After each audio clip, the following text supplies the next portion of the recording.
अस्सलाम वालेकुम। Human brain एक कॉम्प्लेक्स ऑर्गन है जो हमारे स्कल में पैक्ड होता है। ये हमारे बॉडी फंक्शंस को 5 सेंसेस यानी कि साइट, स्मेल, टच, टेस्ट और हेयरिंग के थ्रू मिलने वाली इंफॉर्मेशन को प्रोसेस करके कंट्रोल करता है। ये बेसिकली इंफॉर्मेशन को इस तरह असेंबल करता है कि हम उसे आसानी से समझ जाएं। एवरेज एडल्ट ब्रेन का वेट तकरीबन 3 पाउंड्स तक होता है। ब्रेन और स्पाइनल कॉर्ड दोनों मिलकर हमारी बॉडी का सेंट्रल नर्वस सिस्टम यानी कि सीएनएस बनाते हैं। क्योंकि ब्रेन एक वाइटल बॉडी ऑर्गन है, इसलिए ये एक थिक प्रोटेक्टिव बोन यानी कि स्कल और मेनिंजेस में पैक्ड होता है। स्कल का काम ब्रेन को इंजरी से प्रोटेक्ट रखना होता है, जबकि मेनिंजेस 3 टिश्यू लेयर से मिलकर बनी होती हैं जो ब्रेन को एडिशनल प्रोटेक्शन प्रोवाइड करती हैं। आउटर मोस्ट लेयर को ड्यूरा मैटर कहते हैं और ये थिक और टफ होती है। ये लेयर थिक फाइब्रस टिश्यूज से बनी होती है।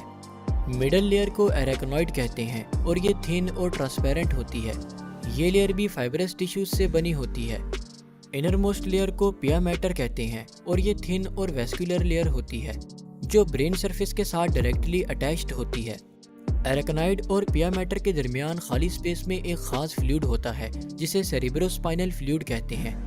इसके अलावा ब्रेन के डीपर पार्ट्स में मौजूद होलो कैविटीज में भी सेरिब्रोस्पाइनल फ्लूइड होता है। इन कैविटीज को वेंट्रिकल्स कहा जाता है। ब्रेन में टोटल 4 वेंट्रिकल्स होती हैं और इनमें मौजूद फ्लूइड ब्रेन और स्पाइनल कॉर्ड को इंजरी के वक्त कुशनिंग प्रोवाइड करता है। तो आइए अब ब्रेन की सेलुलर कंपोजिशन पर बात करते हैं। ब्रेन 2 तरह के सेल्स से बना होता है, जिनमें नर्व सेल्स जिन्हें न्यूरॉन्स भी कहा जाता है और ग्लिया सेल्स शामिल हैं। न्यूरॉन सेल्स इलेक्ट्रिकल और केमिकल सिग्नल्स की मदद से इंफॉर्मेशन ट्रांसफ़र करते हैं। ब्रेन में तकरीबन 100 बिलियन न्यूरॉन्स पाए जाते हैं, जबकि ग्लिया सेल्स न्यूरॉन्स को नरिशमेंट, प्रोटेक्शन और स्ट्रक्चरल सपोर्ट प्रोवाइड करते हैं। बॉडी में ग्लिया सेल्स की तादाद न्यूरॉन से तकरीबन 10 से 15 दफ़ा ज़्यादा होती है। अगर ब्रेन को 2 बराबर हिस्सों में तकसीम किया जाए तो ब्रेन में 2 मुख्तलिफ पोर्शंस नज़र आते हैं, जिन्हें ग्रे और वाइट मैटर कहते हैं। ग्रे मैटर ब्रेन की आउटर डार्कर पोर्शन को कहते हैं, जबकि वाइट मैटर ब्रेन के इनर लाइटर पोर्शन को कहते हैं। Grey matter neuron cell body से मिलकर बना होता है, जबकि वाइट मैटर माइलिनेटेड एक्सॉन से बना होता है। ये दोनों रीजन्स मुख्तलिफ रोल प्ले करते हैं। ग्रे मैटर का काम इंफॉर्मेशन को प्रोसेस करना और मीनिंगफुल बनाना होता है, जबकि वाइट मैटर का काम प्रोसेस्ड इंफॉर्मेशन को नर्व सिस्टम के बाकी हिस्सों तक ट्रांसफ़र करना होता है। अब हम ब्रेन के हर पार्ट को डिटेल में डिस्कस करेंगे। ब्रेन का वो पार्ट जो किसी खास वक्त में इंफॉर्मेशन को प्रोसेस करने का काम करता है, उसे ब्लड की ज़्यादा ज़रूरत होती है, और साइंस में एडवांसमेंट्स की वजह से हम ब्रेन के अंदर तक ब्लड वेसल्स को स्टडी कर सकते हैं, जिससे ब्रेन के हर पार्ट का फंक्शन मालूम करना इंतहाई आसान हो गया है। स्ट्रक्चर के हिसाब से ब्रेन के 3 अहम हिस्से होते हैं, जिनमें फोर ब्रेन, मिड ब्रेन और हाइंड ब्रेन शामिल हैं। हर पार्ट में मल्टीपल सब पार्ट्स पाए जाते हैं। फोर ब्रेन में जो स्ट्रक्चर्स पाए जाते हैं उनमें cerebrum, thalamus, pituitary gland, pineal gland, limbic system और अल्फैक्टरी बल्ब शामिल हैं। सेरिब्रम सेरिब्रम हमारे ब्रेन का सबसे बड़ा पोर्शन है और ये बड़े फंक्शंस परफॉर्म करता है, जैसा कि सोचना और एक्शन लेना वगैरह। सेरिब्रम को 2 हिस्सों में तकसीम किया जा सकता है, जिनमें राइट और लेफ्ट हेमिस्फेयर्स शामिल हैं। एक्सॉन्स का बंडल, जिसे कॉर्पस कैलोसम कहते हैं, ये दोनों हेमिस्फेयर्स को आपस में कनेक्ट करता है। हर हेमिस्फेयर बॉडी के ऑपोजिट पार्ट को कंट्रोल करता है। मसलन अगर ब्रेन के राइट साइड पर स्ट्रोक हो तो इससे हमारी लेफ्ट आर्म या लेग कमज़ोर या पैरालाइज हो सकती है। राइट हेमिस्फेयर को इंसान में क्रिएटिव साइड समझा जाता है, जबकि लेफ्ट हेमिस्फेयर को लॉजिकल साइड। आसान अल्फाज में left hemisphere speech, comprehension, arithmetic और राइटिंग को कंट्रोल करता है, जबकि right hemisphere creativity, special ability, artistic और म्यूजिकल स्किल्स को कंट्रोल करता है। सेरिब्रम के 2 रीजन्स होते हैं, जिनमें आउटर डार्कर रीजन को सेरिब्रल कॉर्टेक्स, जबकि इनर वाइटिश रीजन को सेरिब्रल मेड्यूला कहते हैं। कॉर्टेक्स सेरिब्रम के सरफेस को कॉर्टेक्स कहते हैं।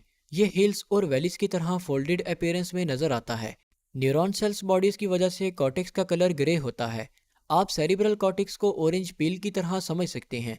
इमेजिन करें कि ग्रे मैटर ऑरेंज पील की तरह हो, तो इसके अंदर का पोर्शन मेड्यूला वाइट मैटर होगा। कॉर्टेक्स की कंप्लीट फोल्डिंग ब्रेन के सरफेस एरिया को इंक्रीज करती है, जिससे से ज़्यादा न्यूरॉन्स स्कल के अंदर फिट हो सकते हैं और ज़्यादा फंक्शंस परफॉर्म कर सकते हैं। कॉर्टेक्स के हर फोल्ड को जाइरस कहते हैं और हर फोल्ड के दरमियान ग्रूव यानी कि खाली जगह को सल्कस कहते हैं। कॉर्टेक्स में कुछ लार्जर ग्रूव्स भी पाए जाते हैं जिन्हें फिशर्स यानी कि होलो ओपनिंग कहते हैं। लार्जर ग्रूव सेरिब्रम को 4 बड़े हिस्सों में तकसीम करते हैं जिन्हें लोब कहा जाता है। हर लोब एक खास फंक्शन परफॉर्म करता है। Frontal lobe. Frontal lobe brain का लार्जेस्ट लोब समझा जाता है और ये हेड के फ्रंट रीजन में पाया जाता है। ये पैराइटल लोब से सेंट्रल फिशर्स जबकि टेम्पोरल लोब से लेटरल फिशर्स के थ्रू अलग हुआ होता है। फंक्शंस के हिसाब से कॉर्टेक्स का फ्रंटल पार्ट 3 हिस्सों से तकसीम हुआ होता है जिनमें प्रीफ्रंटल कॉर्टेक्स, मोटर कॉर्टेक्स और ब्रोकास एरिया शामिल हैं। Prefrontal cortex. Prefrontal cortex frontal lobe के फ्रंट पर वाक़या होता है। ये पार्ट इंटेलेक्चुअल और इमोशनल इंफॉर्मेशन की प्रोसेस का काम करता है जिनमें एग्रेशन, डिसीजन मेकिंग और जजमेंट शामिल हैं। मसलन अगर आप कंजेस्टेड एरिया में ड्राइव कर रहे हैं तो आपको छोटे से वक्त में बहुत सी इंफॉर्मेशन प्रोसेस करनी होती है जिसके लिए प्रीफ्रंटल लोब को मुसलसल एक्टिव रहना पड़ता है ताकि आपको हर स्टेप पर जजमेंट में आसानी हो सके। मोटर कॉर्टेक्स फ्रंटल लोब का वो पोर्शन है जो प्रीफ्रंटल कॉर्टेक्स की बैक पर मौजूद होता है। मोटर कॉर्टेक्स का अहम फंक्शन बॉडी मूवमेंट को कंट्रोल करना होता है। मसलन अगर आप टेबल से बुक उठाने के लिए हाथ मूव करते हैं तो ये मोटर कॉर्टेक्स के सिग्नल्स होते हैं जो आपके आर्म मसल्स को इस तरह एक सीक्वेंस में मूव करते हैं कि बुक लिफ्टिंग आसान हो सके। ब्रोकास एरिया को मोटर स्पीच एरिया भी कहा जाता है। ये मोटर कॉर्टेक्स के करीब होता है और ये स्पीच प्रोडक्शन में इस्तेमाल होता है। ये एरिया स्पीकिंग के दौरान हमारे ब्रीथिंग पैटर्न्स और वोकल कॉर्ड्स को रेगुलेट करता है। आसान अल्फाज में हम कह सकते हैं कि frontal lobe voluntary movements, expressive language और हाई लेवल के एग्जीक्यूटिव फंक्शंस जैसा कि जजमेंट वगैरह को कंट्रोल करता है। पैराइटल लोब फ्रंटल लोब के बिल्कुल बैक पर मौजूद होता है और फ्रंटल लोब से सेंट्रल सल्कस के थ्रू अलग हुआ होता है। पैराइटल लोब को 3 रीजन्स में तकसीम किया जा सकता है जिनमें इनर मोस्ट पोर्शन को पोस्ट सेंट्रल जाइरस कहते हैं। फंक्शन के हिसाब से post central gyrus temperature, pain, vibration और फाइन टच के लिए सेंसरी रिसेप्टर से सिग्नल रिसीव करवाता है। इस तरह देखा जाए तो पोस्ट सेंट्रल जाइरस ज़्यादातर सेंसरी टाइप की इंफॉर्मेशन को प्रोसेस करने का काम करता है, जैसे कि जब हम किसी चीज़ को टच करते हैं तो ये इंप्रेशन पैदा होना कि ये गर्म है या ठंडा या फिर फ्लैट है या राउंड, तो ये सब पोस्ट सेंट्रल जाइरस से कंट्रोल होता है। इसके अलावा पैराइटल लोब के 2 हिस्से हैं जिनमें सुपीरियर और इन्फीरियर पैराइटल लोब्यूल्स शामिल हैं। सुपीरियर लोब्यूल सेंसरी और मोटर न्यूरॉन्स में कनेक्शन का काम करता है, जैसा कि सेंसरी सिग्नल सुपीरियर लोब्यूल की मदद से मोटर फंक्शन को किसी खास डायरेक्शन में एक्टिवेट करते हैं, लाइक ड्रिंकिंग वाटर। इसके अलावा सुपीरियर लोब्यूल शेप्स को मैनिपुलेट करने और कॉम्प्लेक्स शेप्स को स्पेसिफिक पैटर्न्स में करने के लिए भी हेल्प करता है। इस एबिलिटी को स्पेशल रीजनिंग एबिलिटी कहते हैं। पैराइटल लोब का तीसरा पोर्शन इन्फीरियर पैराइटल लोब्यूल है जो मैथमेटिकल ऑपरेशन सॉल्व करने में हेल्प करता है, जैसा कि मंथली इन्वेस्टमेंट्स और बिजनेस में टर्नओवर्स के कैलकुलेशंस वगैरह, और इसके अलावा लैंग्वेज को समझने में भी हेल्प करता है। टेम्पोरल लोब ब्रेन की साइड्स पर मौजूद होता है और ये फ्रंटल लोब से लेटरल फिशर्स के थ्रू अलग हुआ होता है। टेम्पोरल लोब में cortical region auditory information, visual processing और मेमोरी वगैरह को कंट्रोल करता है। टेम्पोरल लोब की डिवीजन्स में प्राइमरी ऑडिटरी कॉर्टेक्स जो हमारे कानों से ऑडिटरी इंफॉर्मेशन रिसीव और प्रोसेस करता है ताकि हमें समझ आ सके, मसलन हंसना, रोना और बोलना वगैरह। Visual processing. इसी तरह टेम्पोरल लोब के कुछ रीजन विजुअल प्रोसेसिंग में हमारी हेल्प करते हैं, जैसा कि faces, scenes, heating, cold, air conditioning, traffic etcetera. Memory. Temporal lobe में हिप्पोकैम्पस मौजूद होता है जो मेमोरी, लर्निंग और इमोशंस के लिए अहम समझा जाता है। इसके बारे में हम आगे डिस्कस करेंगे। Occipital lobe. ये लोब हमारे ब्रेन की बैक साइड पर मौजूद होता है और ये पैराइटल और टेम्पोरल लोब के साथ अटैच हुआ होता है। ऑसिपिटल लोब को विजुअल प्रोसेसिंग के लिए मेन सेंटर समझा जाता है। ये हमें कलर्स में डिफ्रेंशिएशन करने, फेसेस को रिकॉग्नाइज करने और डेप्थ परसेप्शन जैसा कि किसी का आपकी तरफ आना या वापस जाना वगैरह। फोर ब्रेन के बाकी स्ट्रक्चर्स में थैलेमस, जो कि एक स्मॉल ओवर्ट स्ट्रक्चर होता है जो ब्रेन के सेंटर में मिड ब्रेन के एग्जैक्टली ऊपर पाया जाता है। थैलेमस रेगुलेटरी गेटवे होता है जो सेंसरी रिसेप्टर से इंफॉर्मेशन को ब्रेन में प्रॉपर रीजन्स तक ट्रांसफ़र करने का काम करता है। ये बेसिकली ब्रेन में इंटर होने वाले मुख्तलिफ सेंसरी इंफॉर्मेशंस को डायग्नोज करता है, जैसे कि ऑडिटरी, विजुअल, टैक्टाइल यानी कि टचिंग और टेस्ट वगैरह, और इस इंफॉर्मेशन को कॉर्टेक्स में स्पेसिफिक लोब्स तक पहुंचाता है। ये ब्रेन के मुख्तलिफ सेंटर्स और स्पाइनल कॉर्ड से इंफॉर्मेशन जमा करता है और इसे सेरिब्रल कॉर्टेक्स में करेक्ट एड्रेस तक पहुंचाता है।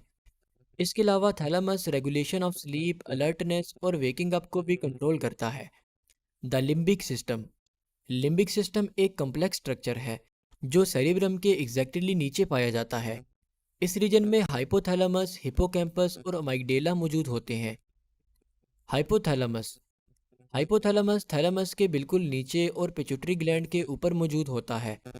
हाइपोथैलेमस का सबसे अहम फंक्शन नर्व सिस्टम को एंडोक्राइन सिस्टम के साथ पिट्यूटरी ग्लैंड्स के थ्रू लिंक करना है।